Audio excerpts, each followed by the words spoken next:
आत्मानं सृजाम्यहम्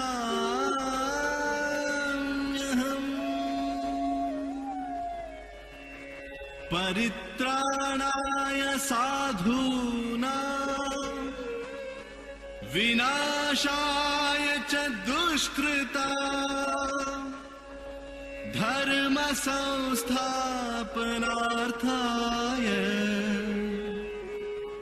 संभवामि युगे युगे। ಧರ್ಮ ಸಂಸ್ಥಾಪನಾರ್ಥಾಯ ಸಂಭವಾಮಿ ಯುಗೆ ಯುಗೆ, ಸಂಭವಾಮಿ ಯುಗೆ ಯುಗೆ. ಹೌದು, ಭಗವಂತನು ಧರ್ಮವನ್ನು ನಾಶವಾಗಲು ಬಿಡುವುದಿಲ್ಲ. ಅದಕ್ಕಾಗಿಯೇ ಈ ಭೂಮಿಯಲ್ಲಿ ಅನೇಕ ಬಾರಿ ಅವತರಿಸಿದ್ದಾನೆ.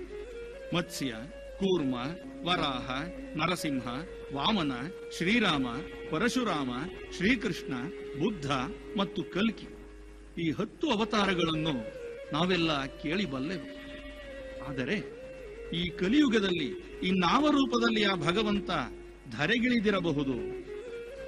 ಭಗವಂತನ ಈ ಅವತಾರಗಳ ಸಾಲಿಗೆ ಇನ್ನೊಂದನ್ನು ಸೇರಿಸಬಹುದೆಂಬುದು ನನ್ನ ಭಾವನೆ. ಅದಾವುದು ಗೊತ್ತೇ? ಅದೇ ಚಾಣಕ್ಯಾವತಾರ. ಯಾರು ಈ ಚಾಣಕ್ಯ? ಯಾವ ಮಹತ್ಕಾರ್ಯವನ್ನು ಮಾಡಿದ್ದಾನೆ ಎಂದು ಕೇಳುವಿರಾ? ಬನ್ನಿ, ಈ ನಾಟಕದಲ್ಲಿ ನೀವೇ ನೋಡುವಿರಂತೆ. ಚಾಣಕ್ಯನಿಗೆ ಕೌಟಿಲ್ಯ, ವಿಷ್ಣುಗುಪ್ತ ಎಂಬ ಹೆಸರುಗಳೂ ಇದ್ದವು. ಕೌಟಿಲ್ಯನ ಅರ್ಥಶಾಸ್ತ್ರ ಜಗತ್ಪ್ರಸಿದ್ಧವಾದ ಗ್ರಂಥ. ಇಂದಿನ ರಾಜಕಾರಣಿಗಳು ಆ ಗ್ರಂಥವನ್ನು ಓದಿ ಅದರಂತೆಯೇ ನಡೆದುಕೊಂಡರೆ ರಾಮರಾಜ್ಯವೇ ಸ್ಥಾಪನೆಯಾದೀತು. ಅದಿರಲಿ, ಈಗ ನಾಟಕದ ವಿಷಯಕ್ಕೆ ಬರೋಣ. ಹಿಂದೆ ಮಗಧ ದೇಶದಲ್ಲಿ ಸರ್ವಾರ್ಥ ಸಿದ್ಧಿ ಎಂಬ ರಾಜನಿದ್ದನು. ಅವನಿಗೆ 2 ಪತ್ನಿಯರು. ಮೊದಲನೆಯವಳು ಸುನಂದ, ಎರಡನೆಯವಳು ಮುರಾ ಎಂದು. ಸುನಂದಾಗೆ 9 ಜನ ಮಕ್ಕಳು. ಈ 9 ಜನ ಮಕ್ಕಳೇ ನವನಂದರು. ಮುರೆಗೆ ಒಬ್ಬನೇ ಮಗ.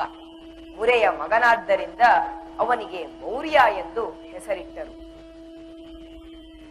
ನವನಂದರು ಸ್ವಭಾವತಃ ನೀಚರು, ಅಧರ್ಮಿಗಳು.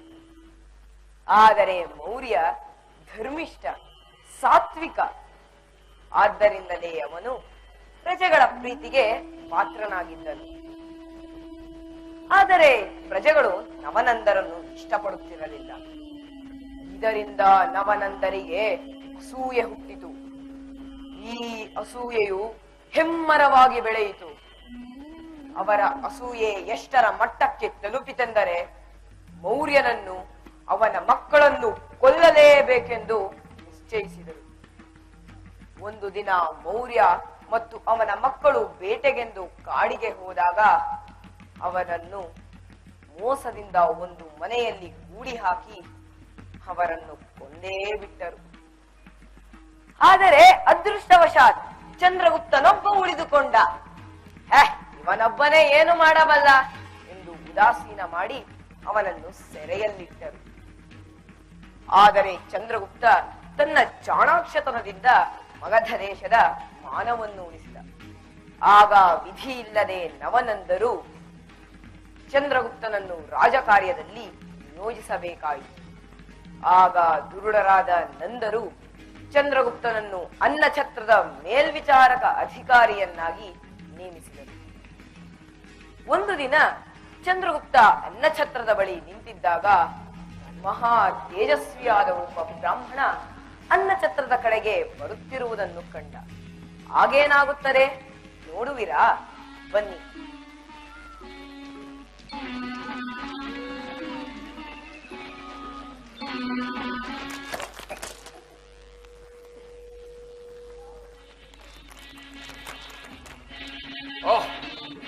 ಹಸಿರಿರುವ ಈ ಬ್ರಾಹ್ಮಣನನ್ನು ಕೆಣಕಿದವರಾರು?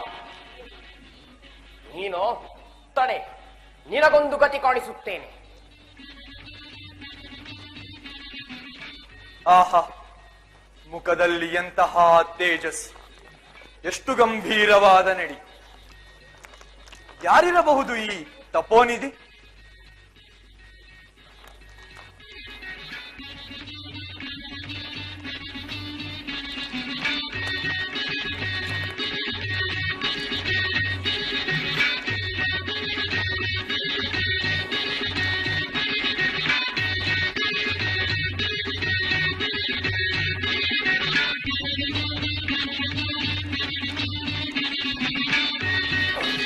ತೊಲಗಿ.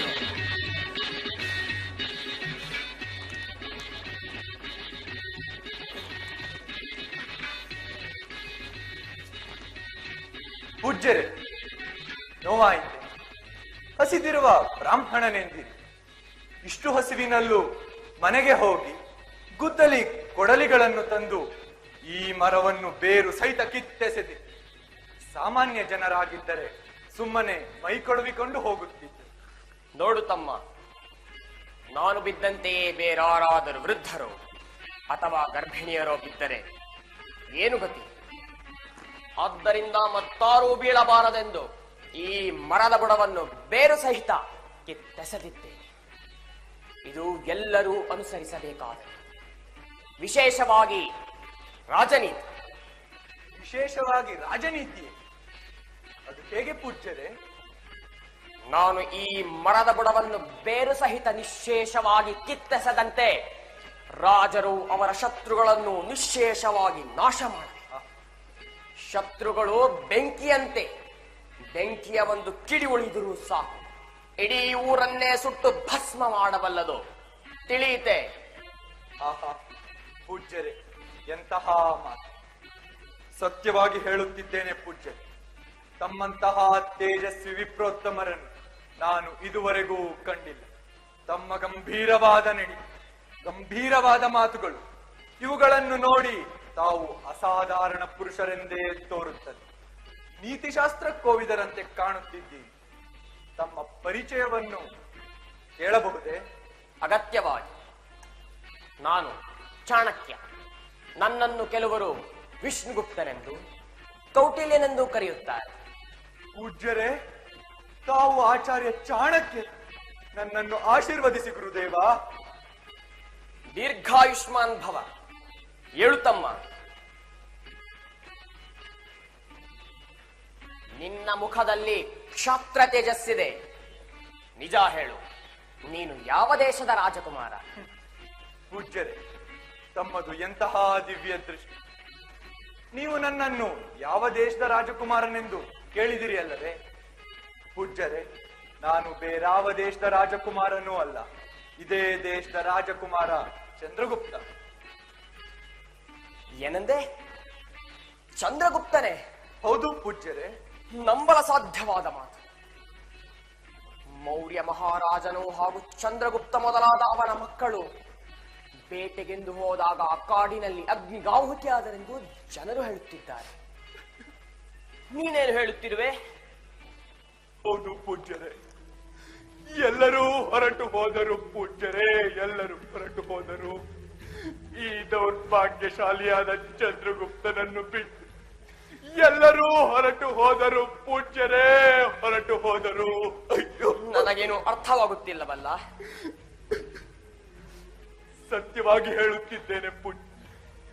ಆ ನೀಚನವನಂದರು ನಮ್ಮವರನ್ನೆಲ್ಲರನ್ನು ನಂಬಿಸಿ ನಮ್ಮವರನ್ನೆಲ್ಲ ಕೊಲೆಗೈದರು ಪೂಜ್ಯರೇ, ಕೊಲೆಗೈದರು. ಓ, ಹೀಗೋ ವಿಷಯ. ಚಂದ್ರಗುಪ್ತ, ಅಳಬೇಡ. ನಾನು ಈಗ ತಾನೇ ಹೇಳಿದಂತೆ ಆ ನೀಚನಂದರು ಬೆಂಕಿಯ ಒಂದು ಕಿಡಿಯನ್ನು ಉದಾಸೀನ ಮಾಡಿದ್ದಾರೆ. ಆ ಬೆಂಕಿಯ ಒಂದು ಕಿಡಿ ನೀನು ಚಂದ್ರಗುಪ್ತ. ನಿನ್ನಿಂದಲೇ ಆ ನೀಚನಂದರ ವಂಶ ನಿರ್ನಾಮವಾಗುತ್ತದೆ. ಆಹಾ ಪೂಜ್ಯ, ನೀವು ನನ್ನನ್ನು ಬೆಂಕಿಯ ಕಿಡಿಯಂತೆ. ಆದರೆ ಬೆಂಕಿಯ ಸಹಾಯವಿಲ್ಲದೆ ಅದು ಉರಿಯಲು ಸಾಧ್ಯವೇ? ಆದ್ದರಿಂದ ನೀವು ಆ ಬೆಂಕಿಯಾಗಿ ಈ ಚಂದ್ರಗುಪ್ತನೆಂಬ ಉರಿಯುವ ಬೆಂಕಿಯನ್ನು ಧಗ ಧಗನೆ ಉರಿಯುವಂತೆ ಮಾಡಬೇಕು. ಇದಕ್ಕೆ ಸಿಕ್ಕ ಆ ನೀಚ ನಂದ ವಂಶ ಸುಟ್ಟು ಭಸ್ಮವಾಗಬೇಕು. ಚಂದ್ರಗುಪ್ತ, ಅದಿರಲಿ. ಆದರೆ ವಿನಾಕಾರಣ ನಾನು ಆ ನೀಚನಂದನನ್ನು ಹೇಗೆ ಶಿಕ್ಷಿಸಲಿ? ಅವರು ನನ್ನ ವಿಷಯದಲ್ಲಿ ಯಾವ ಅಪರಾಧವನ್ನೂ ಮಾಡಿಲ್ಲವಲ್ಲ?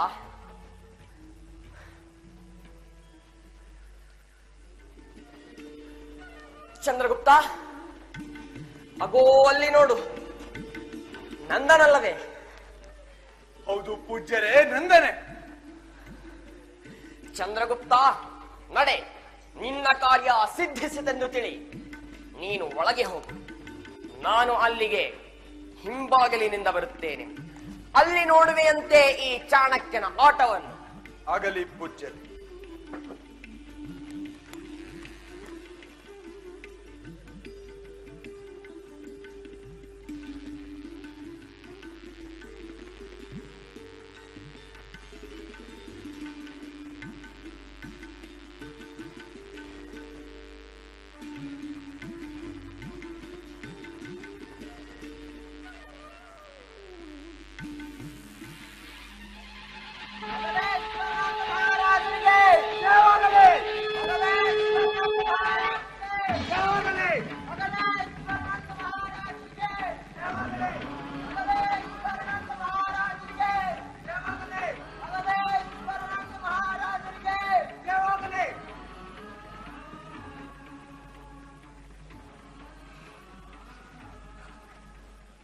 ಇವನಾರಿ ನರಾಧಮ ತಾನೇ ಎಲ್ಲರಿಗಿಂತ ಮಿಗಿಲೆಂದು ಈ ಸುವರ್ಣ ಪೀಠದ ಮೇಲೆ ಕಾಲು ಹಾಕಿಕೊಂಡು ಕುಳಿತಿದ್ದಾನಲ್ಲ, ಯಾರು ಈ ಭಿಕಾರಿ? ಎಲೆ ಬಡಹಾರವ, ಕಿವಿ ಕೇಳಿಸುವುದಿಲ್ಲವೇ? ನಿನ್ನನ್ನೇ ಕೇಳುತ್ತಿರುವುದು. ಯಾರು ನೀನು? ಭೋಜನಕ್ಕಾಗಿ ಬಂದ ಅತಿಥಿ.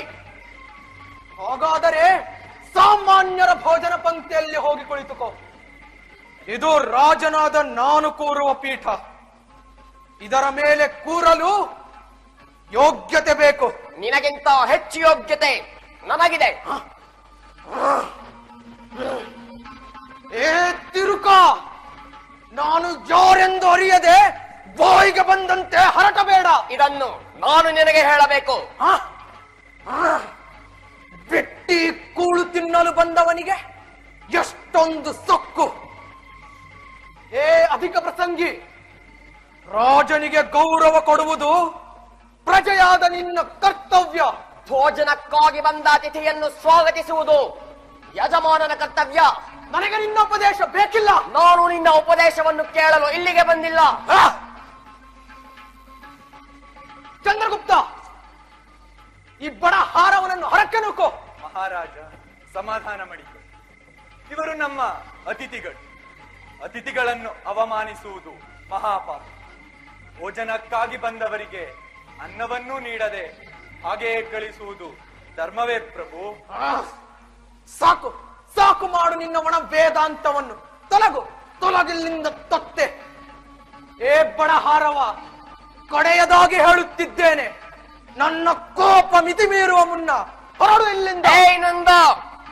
ನಿನ್ನ ಧನಮದ ಹಾಗೂ ಅಧಿಕಾರ ಮದದಿಂದ ದುಡುಕಬೇಡ, ಕೋಪದಿಂದ ಹಾಳಾಗಬೇಡ. ಕೋಪವೆಂಬುದು ಪಾಪದ ನೆಲಗಟ್ಟು. ಮುಚ್ಚು ಬಾಯ್ ಭಿಕಾರಿ. ಸೇವಕರೇ, ಏನು ನೋಡುತ್ತಿರುವಿರಿ? ತಳ್ಳಿರಿ ಈತನನ್ನು.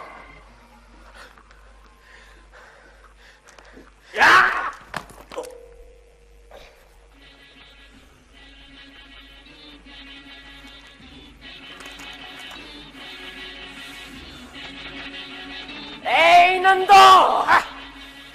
ಭೋಜನಕ್ಕಾಗಿ ಬಂದ ಅತಿಥಿಯನ್ನು ತಿರುಕ, ನೀಚ, ಅಧಮನೆಂದು ಬೈದಿದ್ದಲ್ಲದೆ ಅನ್ನವನ್ನು ನೀಡದೆ ಹೊರಕಟ್ಟಿರುವೆಯ ಪಾಪಿ. ಭೋಜನಕ್ಕಾಗಿ ಬಂದ ಅತಿಥಿಗೆ ಅನ್ನವನ್ನು ನೀಡದೆ ಹೊರಕಟ್ಟಿದರೆ ಅವನ ಆಯುಷ್ಯವನ್ನು ಮೃತ್ಯು ಅಪಹರಿಸುತ್ತದೆ ಎಂಬ ಶಾಸ್ತ್ರವಾಕ್ಯಕ್ಕೆ ನೀನೇ ನಿದರ್ಶನವಾಗುವೆ. ಬೇಡವೋ ನಾಚಿಕೆಗೆಟ್ಟವನೇ, ನೀನು ಬಿಚ್ಚಿರುವುದು ಬರೀ ಕೇಶವಲ್ಲವೋ ಯಮಪಾಶ. ಏನು ಯಮಪಾಶವೇ? ಏ ತಿರುಕ, ನಿನ್ನ ಗೊಡ್ಡು ಬೆದರಿಕೆಗೆ ಹೆದರುವ ಹೆಡ್ಡ ನಾನಲ್ಲ. ಇನ್ನೊಂದು ಕ್ಷಣ ಇಲ್ಲೇ ನಿಂತರೆ ನನ್ನ ಕತ್ತಿಂದ ನಿನ್ನ ಶಿರಚ್ಛೇದವಾದ ಮಾಡುವೆಯಾ? ಅಧರ್ಮದ ಅದ ನಿನ್ನನ್ನು ಸಂಹರಿಸಲೆಂದೇ ಈ ಜಗತ್ತಿಗೆ ಜನ್ಮವೆತ್ತಿ ಬಂದಿರುವ ನನ್ನನ್ನೇ ಕೊಲ್ಲುವೆಯಾ? ನನ್ನ ಒಂದು ಕೂದಲನ್ನು ಕೊಂಕಿಸಲಾರೆ. ನಾನು ಮನಸ್ಸು ಮಾಡಿದರೆ ಈಗಲೇ ಈ ಕ್ಷಣವೇ ನನ್ನ ತಪಶಕ್ತಿಯಿಂದ ನಿನ್ನನ್ನು ಸುಟ್ಟು ಭಸ್ಮ ಮಾಡಬಲ್ಲೆ. ಆದರೆ ಇದಕ್ಕಾಗಿ ನಾನು ನನ್ನ ತಪಶಕ್ತಿಯನ್ನು ವ್ಯರ್ಥ ಮಾಡುವುದಿಲ್ಲ. ನನ್ನು ರಣರಂಗದಲ್ಲಿ ಕೊಲ್ಲಿಸಿ ನಿನ್ನ ದೇಹವನ್ನು ನಾಯಿ ನರಿಗಳಿಗೆ ಎಸೆಯುವಂತೆ ಮಾಡುತ್ತೇನೆ. ಹಿಂದೆ ಆ ದ್ರೌಪದಿಯ ಮುಡಿಗೆ ಕೈ ಹಾಕಿದ ದುಶ್ಯಾಸನನಿಗೆ ಯಾವ ಗತಿಯಾಯಿತು, ಅದೇ ಗತಿ ನಿನಗೂ ಆಗುವಂತೆ ಮಾಡುತ್ತೇನೆ. ಇಂದಿನಿಂದ ಈ ಕ್ಷಣದಿಂದ ಈ ಅಖಂಡ ಭರತ ಖಂಡದ ಧರ್ಮ ಹಾಗೂ ಸಂಸ್ಕೃತಿಯ ಪುನರುದ್ಧಾರವೇ ನನ್ನ ತಪಸ್ಸು. ಈ ನೀಚ ನನ್ನ ಕಪಿಮುಷ್ಟಿಯಲ್ಲಿ ಸಿಲುಕಿ ಕಣ್ಣೀರಿಡುತ್ತಿರುವ ಪ್ರಜಾಕೋಟಿಯ ಕಣ್ಣೀರೊರೆಸುವುದೇ ನನ್ನ ಧ್ಯೇಯ. ಹೊರೆ ನಿನ್ನನ್ನಲ್ಲವೋ, ನಿನ್ನನ್ನು, ನಿನ್ನ ಸಹೋದರನ್ನು, ಇಡೀ ನಿನ್ನ ವಂಶವನ್ನೇ ನಿರ್ನಾಮ ಮಾಡುವವರೆಗೂ ನೀನು ಬಿಚ್ಚಿರುವ ಈ ನನ್ನ ಶಿಖೆಯನ್ನು ನಾನು ಕಟ್ಟುವುದಿಲ್ಲ. ಇದೇ ನನ್ನ ಪ್ರತಿಜ್ಞೆ.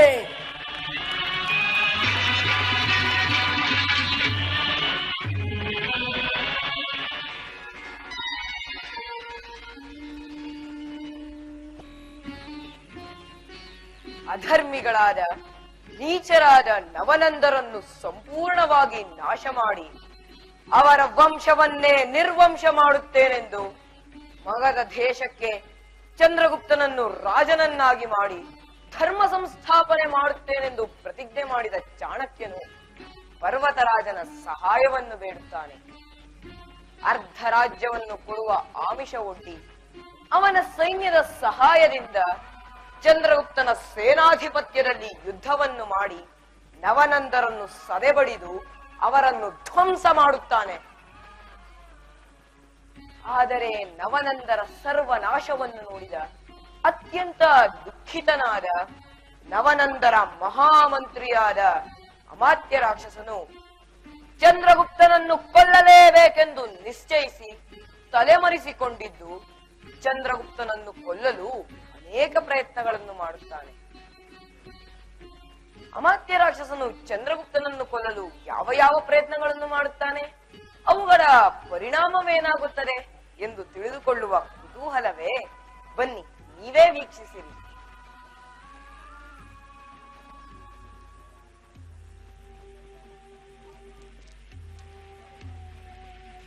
ಇಂದ್ರಜಾಲಿಕಳಿಗೆ ನಮೋ ನಮಃ.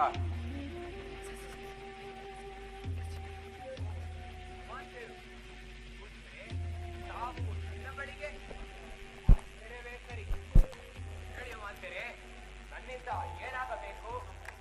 ಈ ಕಿಂಕರ ತಾವು ಹೇಳಿದ್ದನ್ನು ಮಾಡಲು ಸದಾ ಸಿದ್ಧನಿದ್ದಾನೆ.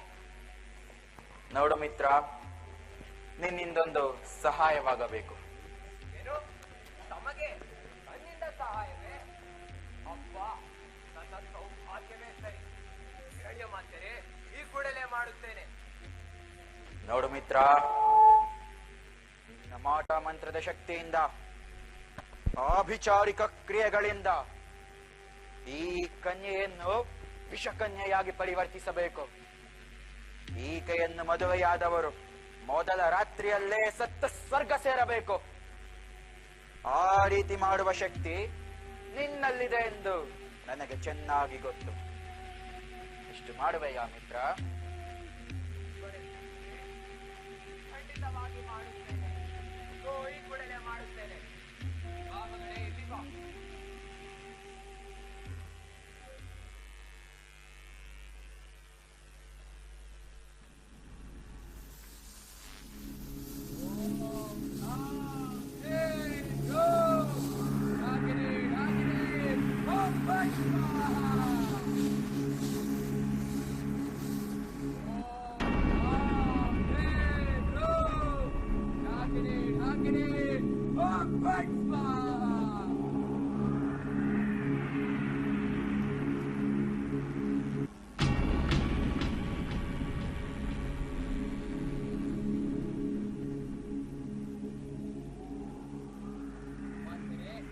ನಿಮ್ಮ ಈ ಕನ್ಯೆ ವಿಷಕನ್ಯೆ ಆಗಿದ್ದಾಳೆ.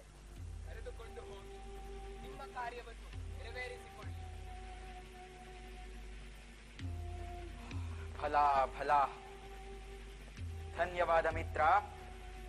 ಚಿಂತಿಸಬೇಡ, ನಿನ್ನೀ ಸಹಾಯಕ್ಕೆ ಒಳ್ಳೆಯ ಪ್ರತಿಫಲವನ್ನೇ ಕಾಣುವೆಯಂತೆ. ಧನ್ಯನಾದೆ ಪೂಜ್ಯರೇ, ಧನ್ಯನಾದೆ. ಚಿತ್ರಗುಪ್ತ, ಈ ಕನ್ಯೆಯನ್ನು ಚಂದ್ರಗುಪ್ತನ ಬಳಿ ಕರೆದುಕೊಂಡು ಹೋಗು. ನಿನ್ನ ವಿಜಯೋತ್ಸವದ ಉಡುಗೊರೆಯಾಗಿ ಅಮಾತ್ಯರು ಈ ಕನ್ಯೆಯನ್ನು ಕಳಿಸಿದ್ದಾರೆ. ದುಷ್ಟರಾದ ನವದಂದರ ನಾಶದಿಂದ ಅತ್ಯಂತ ಸಂತುಷ್ಟಗೊಂಡ ಅಮಾತ್ಯರು ಕಳಿಸಿರುವ ಈ ಚಿಕ್ಕ ಉಡುಗೊರೆಯನ್ನು ದಯವಿಟ್ಟು ತಿರಸ್ಕರಿಸಬಾರದು. ಹಾಗೆಯೇ ಅಮಾತ್ಯರು ತಪಸ್ಸಿಗೆ ಹೋಗುವ ಮುನ್ನ ಅವರ ಈ ಚಿಕ್ಕ ಇಷ್ಟಾರ್ಥವನ್ನು ಈಡೇರಿಸಲು ಹೇಳು. ನಿಲ್ಲು. ನೀನು ಹೇಳಬೇಕಾದ ವಿಷಯವಲ್ಲವೋ ಈ ಪತ್ರದಲ್ಲಿದೆ. ಇದನ್ನು ಚಂದ್ರಗುಪ್ತನಿಗೆ ಕೊಡು, ಸಾಕು.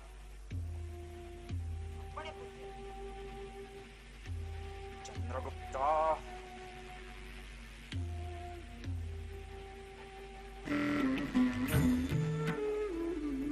ಗುರುಗಳು, ಪರ್ವತರಾಜನು ಅರ್ಧರಾಜ್ಯವನ್ನು ಕೇಳುತ್ತಿದ್ದಾನೆ.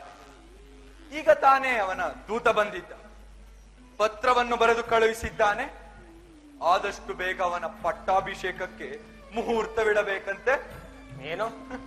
ಪರ್ವತರಾಜನಿಗೆ ಅರ್ಧ ರಾಜ್ಯವೇ? ಪಟ್ಟಾಭಿಷೇಕವೇ? ಪರ್ವತ, ಆತುರ ಪಡಬೇಡ. ಕೊಡುತ್ತೇನೆ, ಎಲ್ಲವನ್ನೂ ಕೊಡುತ್ತೇನೆ. ದೇಶದ್ರೋಹಿಯಾದ ನಿನಗಲ್ಲದೆ ಮತ್ತಾರಿಗೆ ತಾನೇ ಕೊಡಬೇಕು ಅಲ್ಲವೇ ಚಂದ್ರಗುಪ್ತ? ಹೌದು ಗುರುಗಳೇ. ಯಾರು ನೀನು? ಏನು ವಿಷಯ? ಮಹಾರಾಜ, ಅಮಾತ್ಯ ರಾಕ್ಷಸರು ತಮಗೆ ಪತ್ರವನ್ನು ಕಳಿಸಿದ್ದಾರೆ. ದಯವಿಟ್ಟು ಸ್ವೀಕರಿಸಬೇಕು.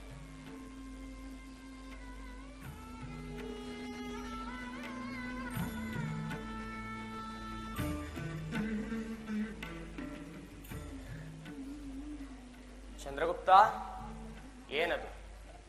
ಏನು ವಿಷಯ? ಗುರುಗಳೇ, ಸ್ವಾಮಿನಿಷ್ಠರಾದ ಅಮಾತ್ಯ ರಾಕ್ಷಸರು ಬರೆದ ಪತ್ರವಿದೆ. ಅವರಿಗೆ ನನ್ನ ಮೇಲೆ ಎಷ್ಟು ಪ್ರೀತಿ, ಏನು ವಾತ್ಸಲ್ಯ. ಈ ಪತ್ರವನ್ನು ನೀವೇ ಓದಿ.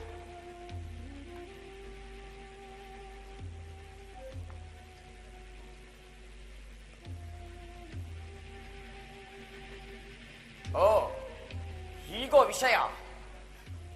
ಇರಲಿ. ನಿನ್ನ ಹೆಸರೇನಂದೆ? ಪೂಜ್ಯರೇ, ನಾನು ಚಿತ್ರಗುಪ್ತ. ಚಿತ್ರಗುಪ್ತ ಅನ್ವರ್ಥನ. ನೀನು ಆ ಕನ್ಯೆಯನ್ನು ಮಹಾರಾಜನಿಗೆ ಒಪ್ಪಿಸಿ ಹೊರಡಬಹುದು. ಅಪ್ಪಣೆ ಪೂಜ್ಯರೇ. ಮಹಾರಾಜ, ಅಮಾತ್ಯ ರಾಕ್ಷಸರ ಈ ಉಡುಗೊರೆಯನ್ನು ನಾವು ಸ್ವೀಕರಿಸಬೇಕು. ನಾನಿನ್ನು ಬರುತ್ತೇನೆ. ನೀನಿನ್ನು ಹೊರಡಬಹುದು.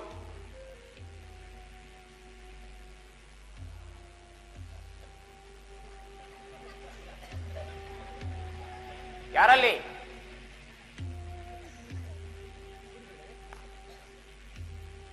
ಈ ಪತ್ರವನ್ನು ಪರ್ವತರಾಜನಿಗೆ ಕೊಟ್ಟು ಆ ಕನ್ಯೆಯನ್ನು ಅವನಿಗೆ ಒಪ್ಪಿಸಿ ಬಾ. ತಿಳಿಯಿತೆ? ನೋಡಮ್ಮ, ಈತನ ಜೊತೆ ಹೋಗು. ನಿನಗೆ ಯೋಗ್ಯವಾದ ಸ್ಥಳವನ್ನೇ ತೋರಿಸುತ್ತ. ಅಪ್ಪಣೆ ಗುರುಗಳೇ.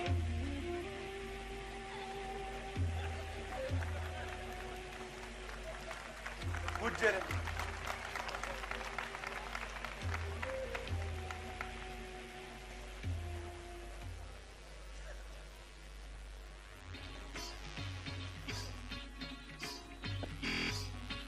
ಹೀಗೆ ಅಮಾತ್ಯ ರಾಕ್ಷಸನು ಚಂದ್ರಗುಪ್ತನನ್ನು ಕೊಲ್ಲಲು ಕಳಿಸಿದ ಈ ವಿಷಕನ್ಯೆಯನ್ನು ಈ ಪ್ರಚಂಡ ಚಾಣಕ್ಯನು ಪರ್ವತರಾಜನ ಬಳಿ ಕಳುಹಿಸುತ್ತಾನೆ. ಆ ಅಪ್ರತಿಮ ಸುಂದರಿಯನ್ನು ನೋಡಿದಾಕ್ಷಣವೇ ಕಾಮ ಮೋಹಿತನಾದ ಪರ್ವತರಾಜ ಆಕೆಯನ್ನು ಮದುವೆಯಾಗಿ ಮೊದಲ ರಾತ್ರಿಯಲ್ಲೇ ಮರಣವನ್ನಪ್ಪಿದ. ಈ ವಿಚಾರ ತಿಳಿದಾಗ ಅಮಾತ್ಯ ರಾಕ್ಷಸ ದಿಗ್ಮೂಢನಾದನು. ಈ ಜಗತ್ತಿನಲ್ಲೇ ತನಗಿಂತ ಬುದ್ಧಿವಂತರೇ ಇಲ್ಲ ಎಂದು ಭಾವಿಸಿದ್ದ ಅಮಾತ್ಯ ರಾಕ್ಷಸನು ಚಾಣಕ್ಯನ ಚಾಣಾಕ್ಷತನವನ್ನು ಕೊಂಡು ಮೂಕ ವಿಸ್ಮಿತನಾದನು. ಆದರೂ ಛಲದಂಕಮಲ್ಲನಾದ ಅಮಾತ್ಯ ರಾಕ್ಷಸ ಚಂದ್ರಗುಪ್ತನನ್ನು ಕೊಲ್ಲುವ ತನ್ನ ಪ್ರಯತ್ನವನ್ನು ಬಿಡಲಿಲ್ಲ. ಒಮ್ಮೆ ಚಂದ್ರಗುಪ್ತ ಮಹಾರಾಜನಿಗೆ ತುಂಬಾ ಜ್ವರ ಎಂಬ ವಿಷಯ ರಾಜ್ಯದಲ್ಲೆಲ್ಲ ಹರಡಿತು. ಆಗ ಅತ್ಯಂತ ತೀಕ್ಷ್ಣಮತಿಯಾದ ಅಮಾತ್ಯ ರಾಕ್ಷಸ ಚಂದ್ರಗುಪ್ತನನ್ನು ಕೊಲ್ಲಲು ಮತ್ತೊಂದು ಸಂಚನ್ನು ರೂಪಿಸಿದ. ಚಂದ್ರಗುಪ್ತನಿಗೆ ಔಷಧೋಪಚಾರವನ್ನು ಕೊಡಿಸಲು ರಾಜವೈದ್ಯನನ್ನು ಅರಮನೆಗೆ ಕರೆಸುತ್ತಾರೆ ಎಂದು ಚೆನ್ನಾಗಿ ತಿಳಿದಿದ್ದ ಅಮಾತ್ಯ ರಾಕ್ಷಸನು ತನ್ನ ಆಪ್ತಮಿತ್ರನಾದ ರಾಜವೈದ್ಯನ ಮನೆಗೆ ಹೋಗುತ್ತಾನೆ. ಅಲ್ಲೇನಾಗುತ್ತದೆ ನೋಡುವಿರಾ? ಬನ್ನಿ.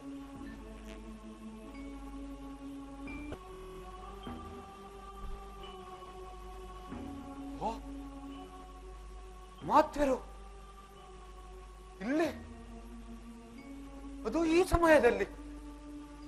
ಬನ್ನಿ ಅಮಾತ್ಯರೇ, ಬನ್ನಿ, ಆಸನವನ್ನು ಸ್ವೀಕರಿಸಿ. ಅಮಾತ್ಯರೇ, ಕುಶಲವೇ? ತಾವು ಒಂದೇ ಒಂದು ಮಾತು ಹೇಳಿ ಕಳಿಸಿದ್ದರೆ ನಾನೇ ಬರುತ್ತಿದ್ದೇನಲ್ಲ. ತಾವು ಇಲ್ಲಿಯವರೆಗೆ, ಅದು ಈ ಅರ್ಧರಾತ್ರಿಯಲ್ಲಿ, ವಿಷಯವೇನೆಂದು ಹೇಳಬಹುದೇ? ನೋಡು ಮಿತ್ರ, ಇದು ತುಂಬಾ ಗಂಭೀರವಾದ ವಿಷಯ. ಗಮನವಿಟ್ಟು ಕೇಳು. ಅಂದ ಹಾಗೆ ಆ ರಾಜನಿಂದ ನಿನಗೆ ಕರೆ ಬಂದಿದೆಯಲ್ಲವೇ? ಹೌದು ಮಾತ್ಯರೇ, ಈಗ ನಾನು ಅಲ್ಲಿಗೆ ಹೊರಟಿದ್ದೇನೆ. ಮಹಾರಾಜರಿಗೆ ಜ್ವರವಂತೆ. ಹೌದು ಮಿತ್ರ, ನಿನ್ನಿಂದೊಂದು ಸಹಾಯವಾಗಬೇಕು.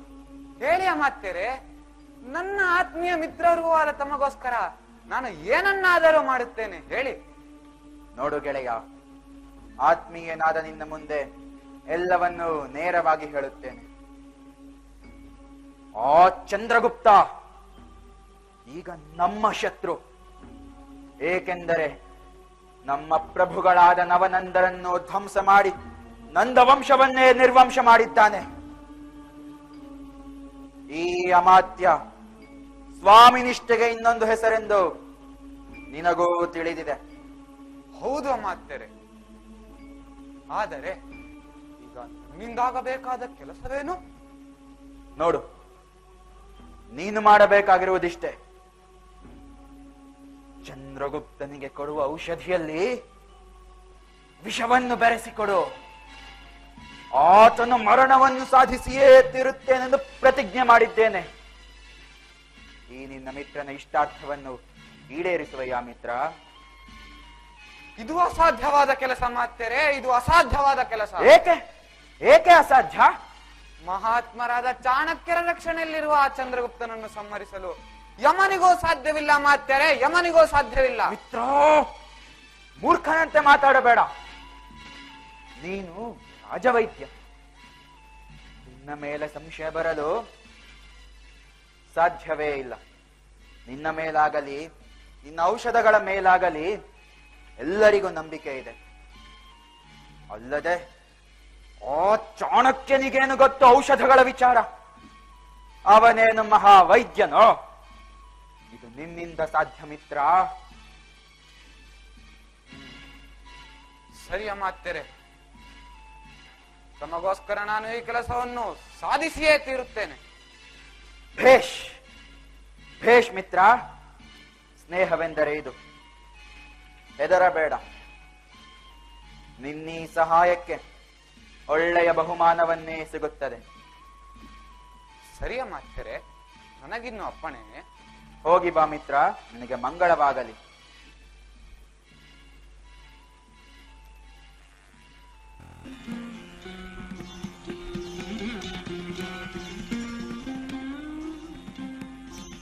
ಮಹಾರಾಜರಿಗೆ ಜಯವಾಗಲಿ. ಓ, ರಾಜವೈದ್ಯರು, ಬನ್ನಿ ವೈದ್ಯರೇ, ಕುಳಿತುಕೊಳ್ಳಿ. ಆಗಲಿ ಗುರುಗಳೇ.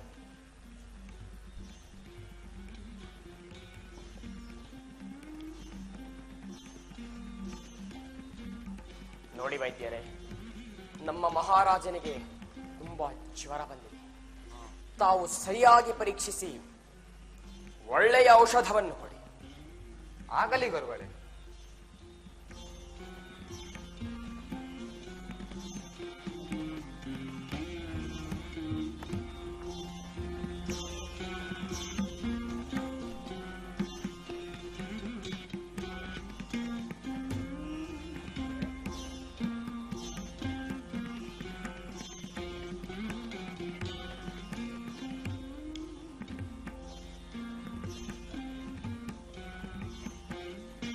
ಗುರುಗಳೇ, ಹೆದರಬೇಕಾದ್ದೇನೂ ಇಲ್ಲ.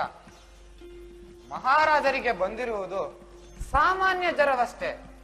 ಇದಕ್ಕೆ ನಾನು ಒಳ್ಳೆಯ ಔಷಧವನ್ನೇ ಕೊಡುತ್ತೇನೆ.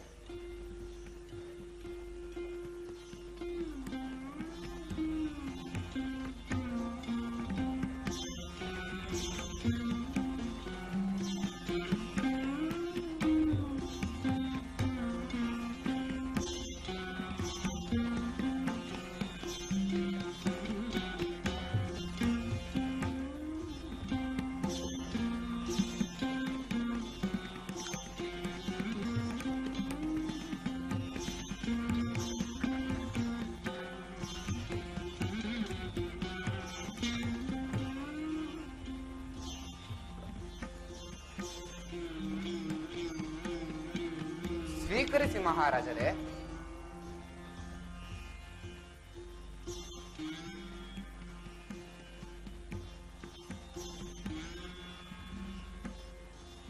ನಿಲ್ಲು. ಯಾಕೆ ಪೂಜ್ಯರೇ? ಕೊಡಿಲ್ಲಿ.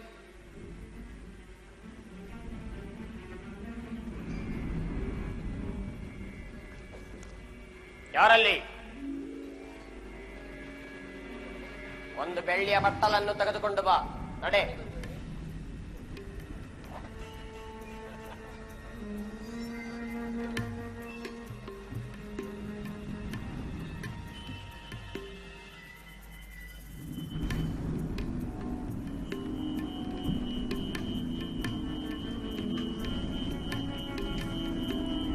ಏ ರಾಜವೈದ್ಯ, ನಿನ್ನ ಔಷಧದ ಬಣ್ಣವೇಕೆ ಬದಲಾಯಿತು?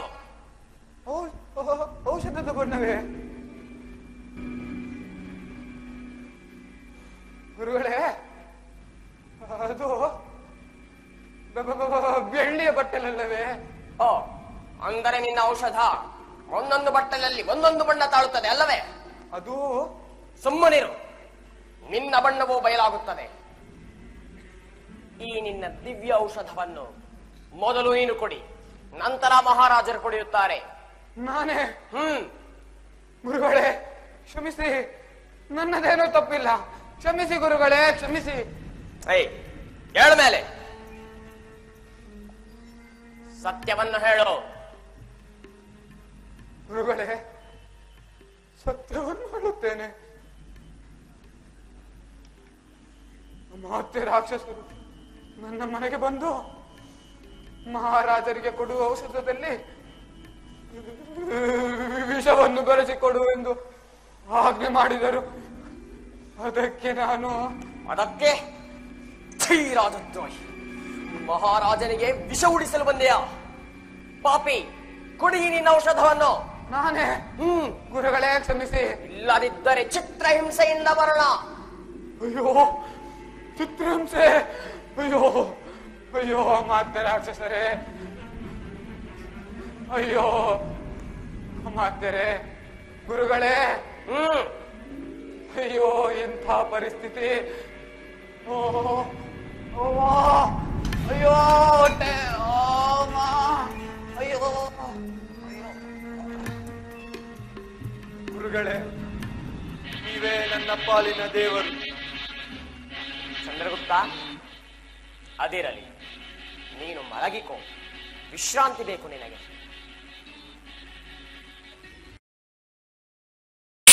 ಚಂದ್ರಗುಪ್ತನ ಮಹಾಮಂತ್ರಿಯನ್ನಾಗಿ ಮಾಡುವವರೆಗೂ ಚಾಣಕ್ಯ ಬಿಚ್ಚಿರುವ ತನ್ನ ಶಿಖೆಯನ್ನು ಕಟ್ಟುವುದಿಲ್ಲ. ಅದ್ಭುತ, ಪರಮಾದ್ಭುತ! ಇತ್ತ ಅಮಾತ್ಯ ರಾಕ್ಷಸನೇನು ಕಡಿಮೆಯೇ? ಚಂದ್ರಗುಪ್ತನನ್ನು ಕೊಲ್ಲುವವರೆಗೂ ವಿರಮಿಸುವುದಿಲ್ಲ ಎಂಬ ಛಲ! ಎಂತಹ ಸ್ವಾಮಿನಿಷ್ಠೆ! ಆದರೆ ಅಮಾತ್ಯ ರಾಕ್ಷಸನ ಎಲ್ಲಾ ತಂತ್ರಗಳಿಗೂ ಪ್ರತಿತಂತ್ರಗಳನ್ನು ರೂಪಿಸಬಲ್ಲ ಚಾಣಕ್ಯನಿರುವವರೆಗೂ ಚಂದ್ರಗುಪ್ತ ಸುರಕ್ಷಿತ. ಇಷ್ಟಾದರೂ ಅಮಾತ್ಯ ರಾಕ್ಷಸ ಚಂದ್ರಗುಪ್ತನನ್ನು ಕೊಲ್ಲುವ ತನ್ನ ಪ್ರಯತ್ನವನ್ನು ಮಾತ್ರ ಬಿಡಲಿಲ್ಲ. ಭೀಭತ್ಸಕನೆಂಬ ದಾಂಡಿಗನ ಸಹಾಯವನ್ನು ಬೇಡಿದ. ಭೀಭತ್ಸಕ ಗೂಂಡಾಗಳ ನಾಯಕ. ಅವನಿಗೂ ಹಣದ ಆಮಿಷವನ್ನು ತೋರಿಸಿ ಚಂದ್ರಗುಪ್ತನನ್ನು ಕೊಲ್ಲಲು ಮತ್ತೊಂದು ಸಂಚನ್ನು ರೂಪಿಸಿದ. ಭೀಭತ್ಸಕನ ತಂಡದವರು ದೂರ ದೂರದಿಂದಲೇ ಚಂದ್ರಗುಪ್ತನ ಶಯ್ಯಾಗೃಹಕ್ಕೆ ಒಂದು ಸುರಂಗವನ್ನು ಮಾಡಿದರು. ಒಂದು ದಿನ ಭೀಭತ್ಸಕನ ತಂಡದವರು ಚಂದ್ರಗುಪ್ತನ ಶಯ್ಯಾಗೃಹದ ಅಡಿಯಲ್ಲಿ ತಾವೇ ನಿರ್ಮಿಸಿದ ಸುರಂಗದಲ್ಲಿ ಅಡಗಿ ಕುಳಿತಿರುತ್ತಾರೆ. ಆಗೇನಾಗುತ್ತದೆ ಬನ್ನಿ ನೀವೇ ನೋಡಿ.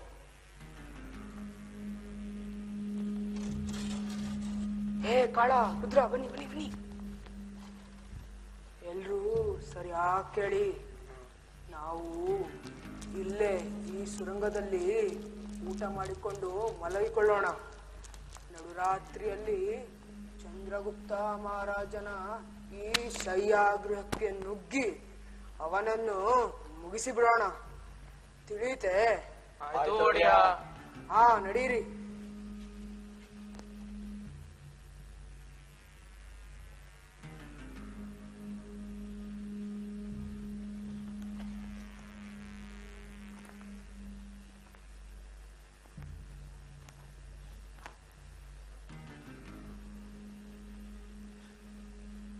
ಚಂದ್ರಗುಪ್ತ, ಹೇಳಿ ಪೂಜ್ಯರೇ.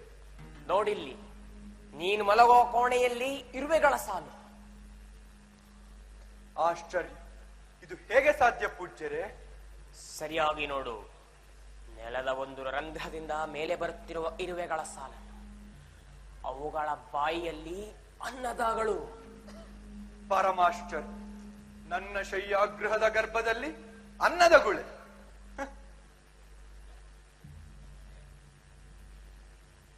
ಇದೂ ಸಹ ಆ ಅಮಾತ್ಯ ರಾಕ್ಷಸನ ಸಂಚು ಎನ್ನುವುದರಲ್ಲಿ ನನಗೇನೂ ಸಂದೇಹವಿಲ್ಲ.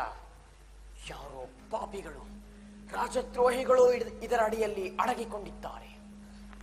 ಅವರನ್ನು ಕ್ಷಣ ಮಾತ್ರದಲ್ಲಿ ಯಮಲೋಕಕ್ಕೆ ಅಟ್ಟುತ್ತೇನೆ. ಯಾರಲ್ಲಿ? ಅರಮನೆಯ ಎಲ್ಲಾ ರಾಜಭಟರು ಇಲ್ಲಿಗೆ ಬರಬೇಕು. ಬರುವಾಗ ಕಟ್ಟಿಗೆ, ಎಣ್ಣೆ, ಕರ್ಪೂರ ಸಹ ತರಬೇಕು. ತಿಳಿಯುತ್ತೆ? ಕುತ್ತಲಿ ಹಾರೆಗಳು ಕೂಡ. ನಡೆ ನಡೆ.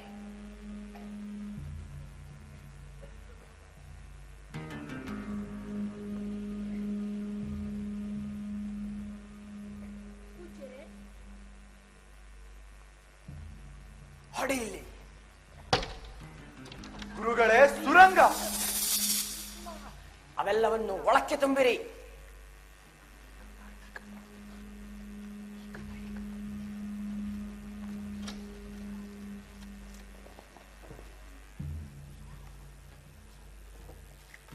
ಹಚ್ಚು ಬೆಂಕಿಯನ್ನು.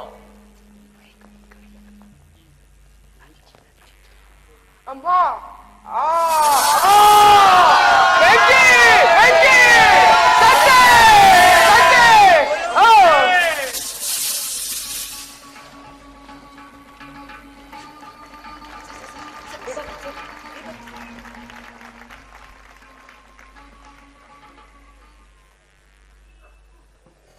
ತಂತ್ರಗಳಿಗೆ ಚಾಣಕ್ಯನ ಪ್ರತಿತಂತ್ರಗಳನ್ನು.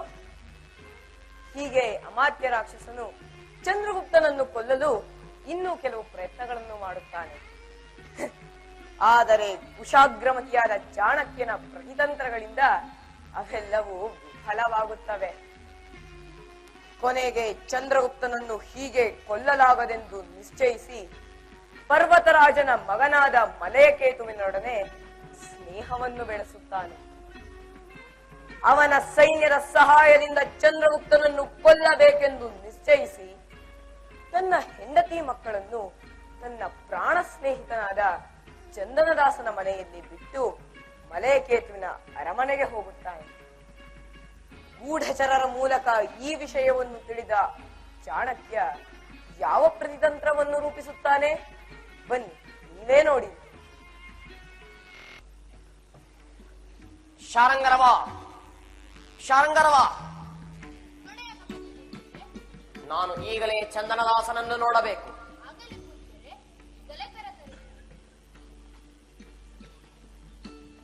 ನನ್ನ ಗೂಢಚರನಾದ ನಿಪುಣಕನಿಗೆ ಈ ಅಮಾತ್ಯ ರಾಕ್ಷಸನ ಮುದ್ರೆಯುಂಗುರವು ಚಂದನದಾಸನ ಮನೆಯಲ್ಲಿ ಸಿಕ್ಕಿತು ಎಂದ ಮೇಲೆ ಅಮಾತ್ಯನ ಕುಟುಂಬದವರು ಆ ಚಂದನದಾಸನ ಮನೆಯಲ್ಲೇ ಇದ್ದಾರೆ ಎಂಬ ವಿಷಯ ಖಾತ್ರಿಯಾಯಿತು.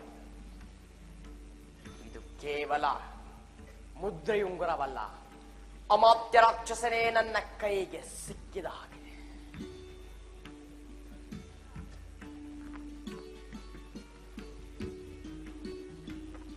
ಗುರುಗಳಿಗೆ ನಮೋ ನಮಃ.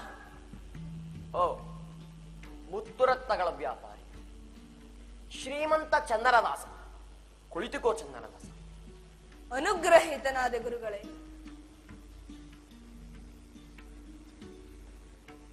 ಅಂದ ಹಾಗೆ ಈ ಸೇವಕನಿಂದ ಏನಾಗಬೇಕು ಪೂಜ್ಯರೇ?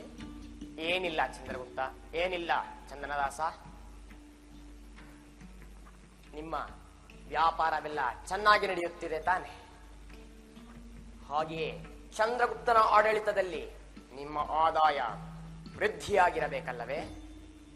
ಪೂಜ್ಯರೇ, ಸತ್ಯವಾಗಿ ಹೇಳುತ್ತಿದ್ದೇನೆ. ಚಂದ್ರಗುಪ್ತ ಮಹಾರಾಜರ ರಾಜ್ಯವೆಂದರೆ ರಾಮರಾಜ್ಯ. ನಮ್ಮ ವ್ಯಾಪಾರ ಬಹಳ ಚೆನ್ನಾಗಿ ನಡೆಯುತ್ತಿದೆ. ನಮ್ಮ ಆದಾಯ ಇಮ್ಮಡಿಯಾಗಿದೆ. ಅಂದ ಹಾಗೆ ನಮ್ಮಿಂದ ಕರವನ್ನೇನಾದರೂ ಅಪೇಕ್ಷಿಸುತ್ತಿರುವಿರಾ ಪೂಜ್ಯರೇ? ಹೇಳಿ ಪೂಜ್ಯರೇ, ಎಷ್ಟು ಬೇಕಾದರೂ ನೀಡುತ್ತೇವೆ. ಚಂದನದಾಸ, ಇದು ಚಂದ್ರಗುಪ್ತನ ರಾಜ್ಯ, ನಂದರ ರಾಜ್ಯವಲ್ಲ. ತಪ್ಪಾಯ್ತು ಗುರುಗಳೇ, ಕ್ಷಮಿಸಿ. ಅದಿರಲಿ, ಮಾಡಬಹುದೇ? ಏನು? ರಾಜದ್ರೋಹವೇ? ಯಾರು ಆ ಪಾಪಿ ದ್ರೋಹಿ? ಹೇಳಿ ಪೂಜ್ಯರೇ. ಆ ರಾಜದ್ರೋಹಿಗಳ ಪಟ್ಟಿಯಲ್ಲಿ ಮೊದಲಿಗ ನೀನು. ನಾನೇ? ನಾನು ರಾಜನ ಅಭಿಮಾನಿ. ನನ್ನನ್ನು ರಾಜದ್ರೋಹಿ ಎಂದು ಕರೆಯಲು ಕಾರಣವೇನೆಂದು ಕೇಳಬಹುದೇ? ಕಾರಣವೇ, ರಾಜದ್ರೋಹಿಗೆ ಆಶ್ರಯ ನೀಡಿದವನು ರಾಜದ್ರೋಹಿ ಅಲ್ಲವೇ? ನೀನು ಅಮಾತ್ಯನ ಕುಟುಂಬದವರಿಗೆ ಆಶ್ರಯ ಕೊಟ್ಟಿಲ್ಲವೇ? ಇಲ್ಲ ಪ್ರಭುಗಳೇ, ನಾನು ಅಮಾತ್ಯನಿಗಾಗಲಿ ಆತನ ಹೆಂಡತಿ ಮಕ್ಕಳಿಗಾಗಲಿ ರಕ್ಷಣೆ ಕೊಟ್ಟಿಲ್ಲ. ಚಂದನದಾಸ, ಸುಳ್ಳನ್ನು ಹೊಗಳಬೇಡ. ಒಳ್ಳೆಯ ಮಾತಿನಲ್ಲಿ ಅಮಾತ್ಯನ ಕುಟುಂಬದವರನ್ನು ಮಹಾರಾಜನಿಗೆ ಒಪ್ಪಿಸು. ಇಲ್ಲದಿದ್ದರೆ ಮರಣದಂಡನೆ. ಪೂಜ್ಯರೇ, ಹೆದರಿಸುವಿರಾ? ನನ್ನ ಮನೆಯಲ್ಲಿ ಅಮಾತ್ಯನ ಹೆಂಡತಿ ಮಕ್ಕಳು ಯಾರು ಇಲ್ಲ ಇಲ್ಲ ಇಲ್ಲ. ಇದ್ದಿದ್ದರೂ ಒಪ್ಪಿಸುತ್ತಿರಲಿಲ್ಲ. ಮರಣದಂಡನೆ ನೀಡುವಿರಾ? ನೀಡಿ, ನಾನು ಸಿದ್ಧನಿದ್ದೇನೆ. ಫಲ ಎಂಥ ಮಿತ್ರ! ಮಿತ್ರನಿಗೋಸ್ಕರ ಪ್ರಾಣತ್ಯಾಗಕ್ಕೂ ಸಿದ್ಧನಿದ್ದಾನೆ. ಆಹಾ, ಎಂಥ ಅವಕಾಶ! ಈ ಚಂದನದಾಸ ಅಮಾತ್ಯ ರಾಕ್ಷಸನಿಗೋಸ್ಕರ ಪ್ರಾಣತ್ಯಾಗಕ್ಕೂ ಸಿದ್ಧನಿದ್ದಾನೆ ಎಂದ ಮೇಲೆ ಆ ಅಮಾತ್ಯ ರಾಕ್ಷಸ ಈ ಚಂದನದಾಸನಿಗೋಸ್ಕರ ಪ್ರಾಣತ್ಯಾಗಕ್ಕೆ ಸಿದ್ಧನಿದ್ದೇ ಇರುತ್ತಾನೆ. ಆದ್ದರಿಂದ ಈ ಚಂದನದಾಸನಿಗೆ ಮರಣದಂಡನೆಯನ್ನು ಘೋಷಿಸಿ ಎಲ್ಲೆಡೆ ಡಂಗೂರು ಹೊಡೆಸಿದರೆ ಈ ವಿಷಯವನ್ನು ಕೇಳಿ ಅಮಾತ್ಯ ರಾಕ್ಷಸನು ತನ್ನ ಪ್ರಿಯ ಮಿತ್ರನ ರಕ್ಷಣೆಗಾಗಿ ಎಲ್ಲೇ ಅಡಗಿದ್ದರೂ ಓಡೋಡಿ ಬರುತ್ತಾನೆ. ಆಗ ಅವನನ್ನು ಹಿಡಿದು ನನ್ನ ಕಾರ್ಯ ಸಾಧನೆ. ಚಂದನದಾಸ, ಕಡೆಯದಾಗಿ ಹೇಳುತ್ತಿದ್ದೇನೆ, ಒಳ್ಳೆಯ ಮಾತಿನಲ್ಲಿ ಅಮಾತ್ಯನ ಕುಟುಂಬದವರನ್ನು ಮಹಾರಾಜನಿಗೆ ಒಪ್ಪಿಸು. ಇಲ್ಲದಿದ್ದರೆ ಸಾಯಲು ಸಿದ್ಧನಿದ್ದೇನೆ ಪೂಜ್ಯರೇ, ಸಿದ್ಧನಿದ್ದೇನೆ.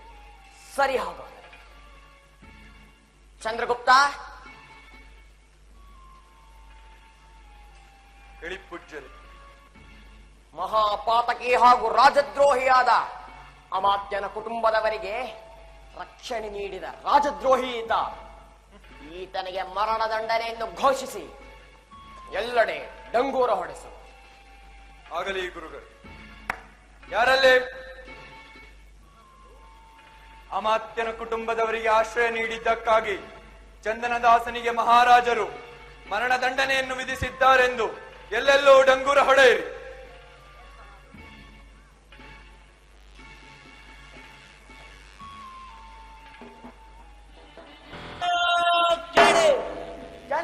ಕೇಳಿ, ಮುತ್ತು ರತ್ನಗಳ ವ್ಯಾಪಾರಿ ಚಂದನದಾಸ ಅಮಾತ್ಯನ ಹೆಂಡತಿ ಮಕ್ಕಳಿಗೆ ಆಶ್ರಯ ನೀಡುವುದೇ.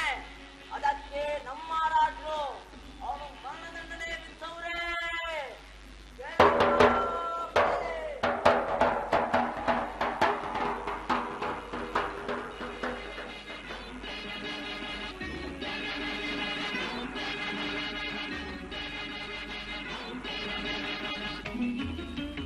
ಚಂದನದಾಸ, ಕೊನೆಯ ಅವಕಾಶವನ್ನು ನೀಡುತ್ತಿದ್ದೇನೆ. ಅಮಾತ್ಯನು ಕುಟುಂಬದವರನ್ನು ನನಗೊಪ್ಪಿಸಿ ನಿನ್ನ ಪ್ರಾಣವನ್ನು ಉಳಿಸಿಕೋ. ಇಲ್ಲ ಪ್ರಭುಗಳೇ, ನಾನು ಯಾವ ರಾಜದ್ರೋಹಿಗಳಿಗೂ ರಕ್ಷಣೆ ನೀಡಿಲ್ಲ. ರುದ್ರ, ಕಡಿಯುವನ ತಲೆಯನ್ನು. ನಿಲ್ಲಿ ನಿಲ್ಲಿ, ಹೊಡೆಯಬೇಡಿ. ಏಕೆ ಏಕೆ ಹೊಡೆಯಬಾರದು? ಚಂದನದಾಸ ಯಾವ ತಪ್ಪನ್ನು ಮಾಡಿಲ್ಲ. ನಾನೇ ಬಲವಂತವಾಗಿ ನನ್ನ ಹೆಂಡತಿ ಮಕ್ಕಳಿಗೆ ಇವನ ಮನೆಯಲ್ಲಿ ಆಶ್ರಯ ಕೊಡಿಸಿದ್ದೇನೆ. ತಪ್ಪೆಲ್ಲ ನನ್ನದು. ಯಾವ ಶಿಕ್ಷೆ ನೀಡುವುದಾದರೂ ನನಗೆ ನೀಡಿ. ಹಾಗಾದರೆ ನನ್ನ ಮಿತ್ರನನ್ನು ಮಾತ್ರ ಬಿಟ್ಟು ಬಿಡಿ. ನಿನ್ನ ಈ ಪ್ರಿಯ ಮಿತ್ರನ ರಕ್ಷಣೆಗಾಗಿ ನೀನು ಯಾವ ಶಿಕ್ಷೆಗಾದರೂ ಸಿದ್ಧನಿರುವೆಯಾ? ಖಂಡಿತವಾಗಿ ಯಾವ ಶಿಕ್ಷೆಗಾದರೂ ಸಿದ್ಧನಿದ್ದೇನೆ. ಸರಿ, ಹಾಗಾದರೆ ಅಮಾತ್ಯ ರಾಕ್ಷಸ ಕೇಳು. ಪ್ರಜೆಗಳೇ ಕೇಳಿ. ಮಹಾಪಾತಕಿ ಹಾಗೂ ರಾಜದ್ರೋಹಿಯಾದ ಈ ಅಮಾತ್ಯ ರಾಕ್ಷಸನಿಗೆ ನಾನು ಇಂದು ಈ ಕ್ಷಣ ಮಹಾರಾಜನ ಪರವಾಗಿ ಘೋರವಾದ ಶಿಕ್ಷೆಯನ್ನು ವಿಧಿಸುತ್ತಿದ್ದೇನೆ. ಆಗಬಹುದೇ ಮಹಾರಾಜ? ಖಂಡಿತವಾಗಿಯೂ ಆಗಬಹುದು ಗುರುಗಳು. ಸರ್ವರೂ ಕೇಳಿ. ಮಹಾದ್ರೋಹಿಯಾದ ಈ ಅಮಾತ್ಯ ರಾಕ್ಷಸನಿಗೆ ಇದೇ ಘೋರವಾದ ಶಿಕ್ಷೆ. ಇಂದಿನಿಂದ ಈ ಕ್ಷಣದಿಂದ ಈ ಅಮಾತ್ಯ ರಾಕ್ಷಸ ಚಂದ್ರಗುಪ್ತನ ಪ್ರಧಾನಮಂತ್ರಿ. ಪೂಜ್ಯರೇ, ಇರಲಿ. ಅಮಾತ್ಯ ರಾಕ್ಷಸ, ನಿನ್ನ ಸ್ವಾಮಿ ನಿಷ್ಠೆಗೆ ಮೆಚ್ಚಿ ನಾನು ಈ ಶಿಕ್ಷೆಯನ್ನು ನಿನಗೆ ವಿಧಿಸುತ್ತಿದ್ದೇನೆ. ನೀನು ಚಂದ್ರಗುಪ್ತನ ಪ್ರಧಾನಿಯಾದ ಮೇಲೆ ಇನ್ನೆಂದೂ ದ್ರೋಹ ಬಗೆಯುವುದಿಲ್ಲ ಎಂಬ ನಂಬಿಕೆ ನನಗಿದೆ, ಎಲ್ಲರಿಗೂ ಇದೆ. ಅಲ್ಲವೇ ಪ್ರಜೆಗಳೇ? ಅಮಾತ್ಯ ರಾಕ್ಷಸರೇ, ಇಂದಿನಿಂದ ಚಂದ್ರಗುಪ್ತನ ಯೋಗಕ್ಷೇಮದ ಸಂಪೂರ್ಣ ಜವಾಬ್ದಾರಿ ತಮ್ಮದು. ಹೇಳು ಮಿತ್ರ. ಇಂದಿಗೆ ನನ್ನ ಪ್ರತಿಜ್ಞೆ ಈಡೇರಿತು. ಚಂದ್ರಗುಪ್ತ, ಅಮಾತ್ಯ ರಾಕ್ಷಸರ ಮಾರ್ಗದರ್ಶನದಲ್ಲಿ ಭವ್ಯ ಭಾರತವನ್ನು ನಿರ್ಮಾಣ ಮಾಡು. ನಮ್ಮ ಸನಾತನ ಸಂಸ್ಕೃತಿ ಹಾಗೂ ಧರ್ಮವನ್ನು ಪುನರುದ್ಧಾರ ಮಾಡು. ಶ್ರೀರಾಮನಂತೆ ಆದರ್ಶ ರಾಜನಾಗಿ ರಾಮರಾಜ್ಯವನ್ನೇ ಸ್ಥಾಪಿಸು. ನಾನಿನ್ನು ತಪಸ್ಸಿಗೆ ಹೊರಡುತ್ತಿದ್ದೇನೆ.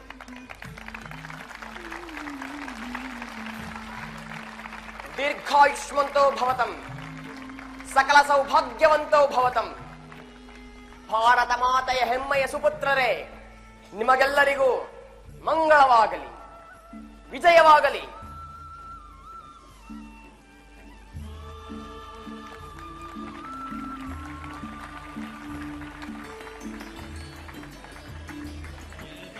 यदा हि धर्मस्य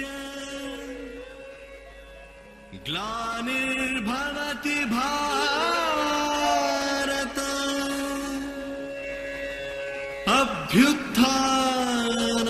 अभ्युत्थानमधर्मस्य तदात्मानं सृजाम्यहम्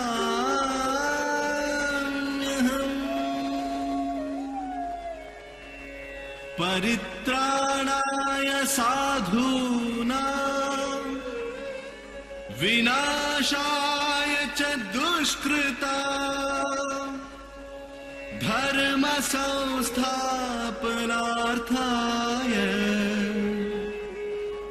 संभवामि युगे युगे।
अन्तरिक्षः शान्तिः पृथिवी शान्तिः शान्तिरापः शान्तिरोषधयः शान्तिः ಕಲಾಭಿಮಾನಿಗಳೇ, ಈ ದೃಶ್ಯದೊಂದಿಗೆ ನಮ್ಮ ಶಾಲೆಯ 57ನೇ ಕಾಲೇಜು ವಾರ್ಷಿಕೋತ್ಸವ ಸಮಾರಂಭವು ಅಂತ್ಯಗೊಂಡಿದೆ. ಅಪಾರ ಸಂಖ್ಯೆಯಲ್ಲಿ ಆಗಮಿಸಿ ತಮ್ಮ ಸಹಕಾರ, ಬೆಂಬಲ ಮತ್ತು ಪ್ರೋತ್ಸಾಹ ನೀಡಿದ ತಮಗೆಲ್ಲರಿಗೂ ಸಹ ವಿದ್ಯಾಶಾಲಾ ಕುಟುಂಬವು ಧನ್ಯವಾದಗಳನ್ನು ಅರ್ಪಿಸುತ್ತಿದೆ. ತಮಗೆಲ್ಲರಿಗೂ ಶುಭರಾತ್ರಿ.